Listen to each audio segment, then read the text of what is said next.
Good morning! Kumusta po? Nag-unbox po ako ngayon ng cat window perch.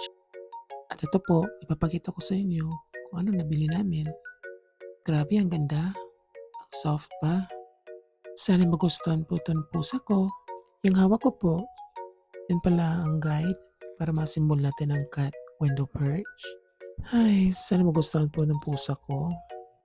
Alam niyo ba po, si Willow po ang pinakauna-unang pusa ko dito sa Amerika. Janela, Japan.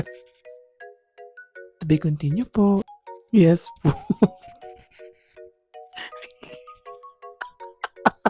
Ayaw ba't nakatukos janela Japan? Masaylo.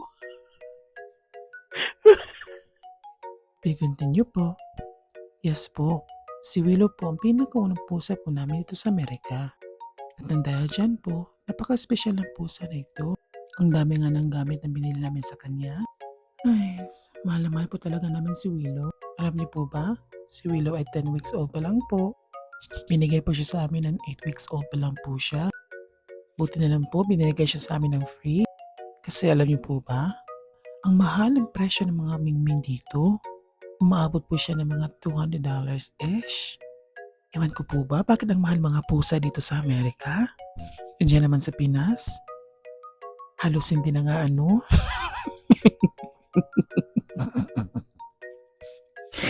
Kapain ako sa janela in Japan. Nakakapagod ka pa lang. I-copy sa janela in Japan. Anyway po, iwan ko ba, bakit napakamahal ang mga pusa dito? Sabi ko nga po, dyan sa Pilipinas, yung mga pusa, parang tinatapon lang. Charot!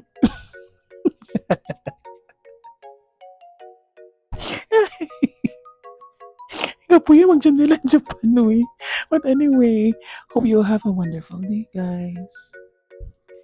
Yan na po ang ating cat window perch. Diba ang ganda po? Di ko po alam kung magugustuhan po ng pusa ko. Tinry po namin kanina, pero parang ayaw niya po.